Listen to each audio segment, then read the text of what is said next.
Well, hello everybody, and welcome back to G Bear's Off-Grid Ways, a homestead in the desert. And guess what? It is Saturday, July 11th, 2020. And here we are looking at one of the new pumps I ordered. Now, this is a little 12 volt pump, DC 12 volt, okay? Now, the thing about this is it uses 60 watts. That's a lot of power. So basically, I'm going to need one 100 watt solar panel running this thing, but that's not a problem. I'll have that. And what this pump is for, this pump actually, if you look right here, it says pressure max, and it's 0.8 MPa. Well, MPa stands for megapascals, and what that translates to in PSI is about 116 PSI. They rate this thing as a 100 PSI pump. Now, one of the things I noticed was I drew this arrow right here for the directional flow. And normally, you find a pump, it'll have written on the side here, it'll say in, and on this side it'll say out, so forth and so on.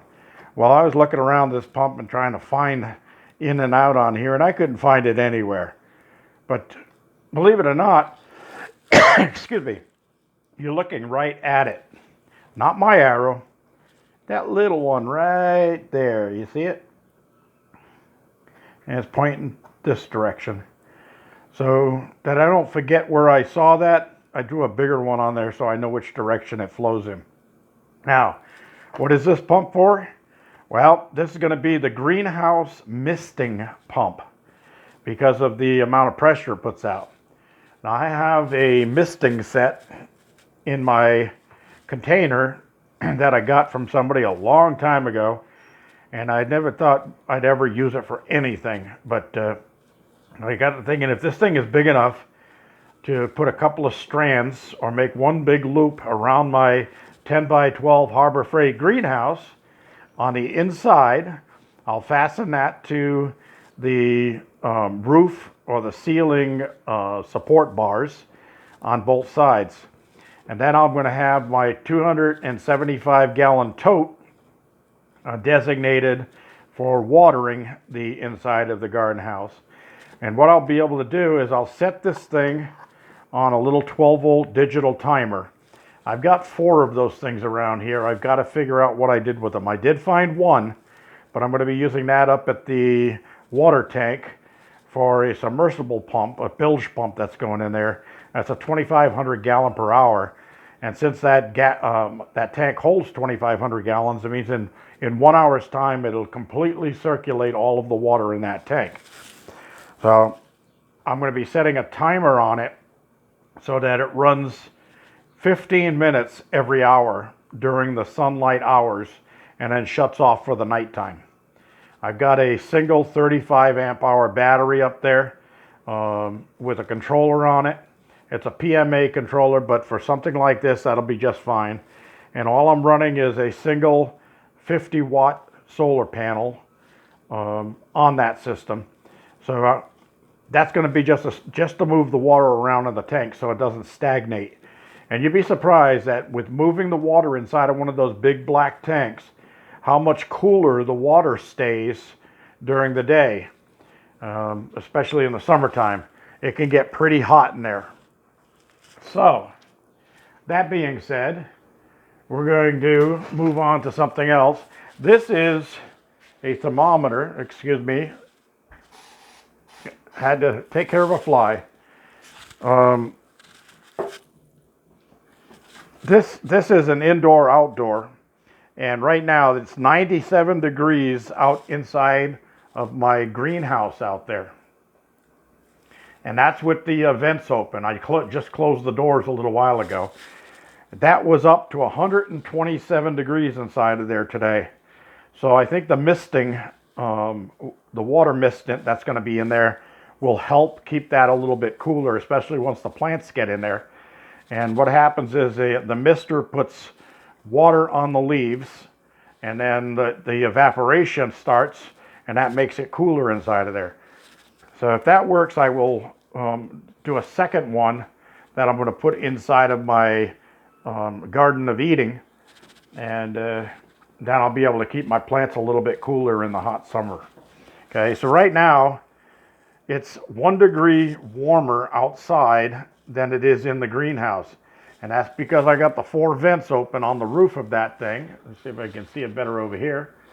Yeah, I got the 4 vents there, so the heat is able to just radiate out of there at the highest point. So it's going to cool down quicker inside of the greenhouse than it does outside in the ambient temperature.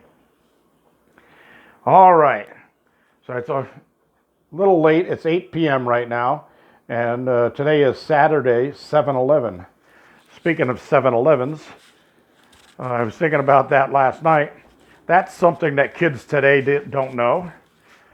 7-Eleven stores now all around the country, and probably around the world if they have them, are open 24 hours a day.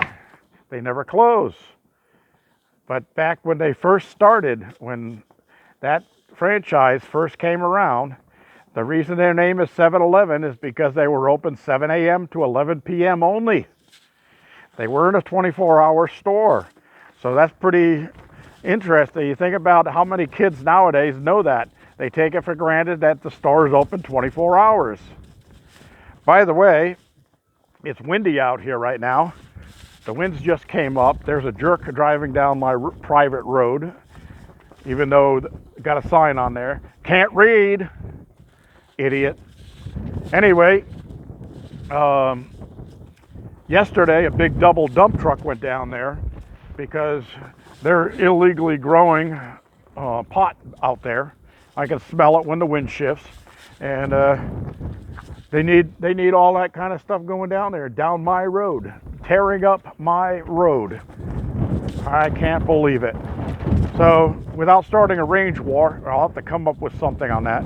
And I'm not asking for anybody to give me ideas, because I don't want to get in trouble and end up shooting my videos from inside the state penitentiary. All right. So today I spent from 10 a.m. till 5 p.m. with my neighbor. We went into town and we picked up all kinds of stuff that we needed at all the different stores. And one of the things that I picked up, oh, I hope you can hear me with the winds blowing. I couldn't find my usual wind-resistant mic, so I actually just made one really quickly here out of another set of headphones I have, and I'm going to show it to you right now. It actually is right here. It's just a twisty tie around a piece of rock wool that's covering my microphone. So I did test it, and it worked on sitting on the table, but I don't know if it's blocking the wind sounds or not. I hope so. All right, so we picked up all the stuff we needed, plus I got 2 more rolls, 100-foot rolls of the poly tubing so I can finish my solar panel. The other pumps that are going to run that solar panel, they're hot water pumps. I ordered 2 of them. They should be coming in next month sometime, hopefully. All right, you see all this pipe here? Well, I was showing my my neighbor's husband a few new grow areas, illegal grow areas out here in the desert. They just sprung up in the last couple of weeks or so.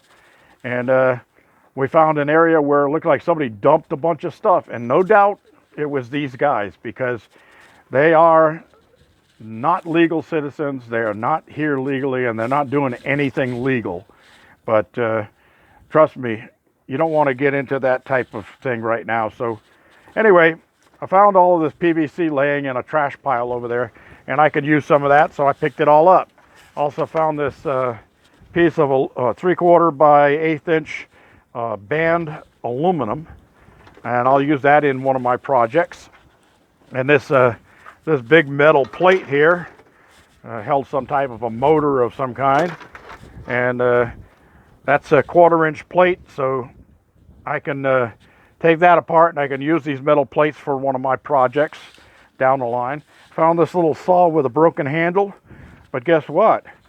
I don't throw stuff like that away. I make a new handle for it, so I will be making a new handle for that. Found some nails, some PVC fittings, brand new pop-up sprinkler with a swivel ball on it. So yeah, some stuff that just come in handy down the line. And I got my poly tubing and I got all my fittings inside this bag. So not if, it's going to be another hot day tomorrow. Talking about around 110 degrees tomorrow. So I will be probably working inside the garage if I work at all. If I don't just turn on the air conditioner in the bedroom and sleep the day away. Because right now, at 7:30, the winds are blowing. It's still close to 100 degrees out, but it's bearable, and bear pun intended. Like when people ask me why I walk barefoot, well, my name is Bear, and the only feet I have. So anyway, I wanted to show you that stuff. Another thing, I was driving on the big dirt road to come up here yesterday, and something caught my eye, a flash in the sunlight off one of the little side roads, the dirt road. So I pulled down there and I found this door hanging coat rack. And I said, yeah, it's got a little rust on it. I can clean that up. And pretty neat little coat rack. But it hangs over a door, and I'm not going to use that. So I'll cut those off down about here, round them off, and I'll drill an eye-shaped hole in the metal so that I can hang it on a wall. And then I will hang that inside of my garage area, because in the wintertime out here, a lot of times you start off the day walking out of the cabin in the morning wearing a hoodie or a sweatshirt or something like that because it's got a little nip in the air. Well, an hour later, you're perspiring. So it's time for it to come off. Well, normally I'd take it off and I have to go all the way back in the cabin to hang it up. Well, now that's because a few times I just laid it on over a tool or something in the garage and it got filthy with sawdust. So I'm going to have this thing in a location where when it gets hot, instead of having to go back into the cabin, I'll just hang it up and worry about bringing it in later, get it out of the dust, things like that. So anyway, those bags of Portland in the back of the van are also the Portland I'm going to mix with the rest of the desert soil. That's going to go inside the flooring of the greenhouse. Now these winds have been gusting about 20 miles an hour, and although there's a little bit of flexing and rattling on the poly panels down there, they seem to be holding pretty well with just the clips without putting any screws in them yet. And I started looking at the idea of putting screws through those into the aluminum metal braces. I got to thinking, that's going to weaken that aluminum metal brace, especially using a 1/4 inch self-drilling, self-tapping screw. Going to make a 1/4 inch hole through it. That's going to weaken the angle braces and stuff. I'm not sure if I want to do that. I think then when they engineered this thing, they designed it so it will pretty much hold up in basic winds. But we do get some 40, 50, 60 mile an hour winds out here. So I'm going to have to do some reinforcing somewhere. I'm not sure. What I might just do is, because the panels are close enough to the braces and struts, is I may just put some weatherproof silicone dabs in there, so it's got a little rubber base on there. And it looks like another idiot just slowed down. Let's see if they're going to turn in my road, or if they're just not an idiot and driving slowly up the road. I took that road today and it is all washboarded out from the idiots speeding down the road. There's a guy in an empty water truck that comes down here and he's doing at least 70 miles an hour. Now I timed him passing my place for a 1 mile marker down the road, and he did that 1 mile in just under a minute. So he's got to be doing better than 60 miles an hour. And there goes the idiot the other direction down the road. Oh my God. Where did they grow them? It was so peaceful out here until jerks like that came along. Well, sooner or later, the feds are going to fly some planes over and catch them in the act, and they're all going to go, bye-bye. All right, this is G Bear reminding you. Give me a thumbs up down there, please. Hey, don't forget to subscribe if you haven't. I really appreciate you people stopping by every day. G Bear signing off.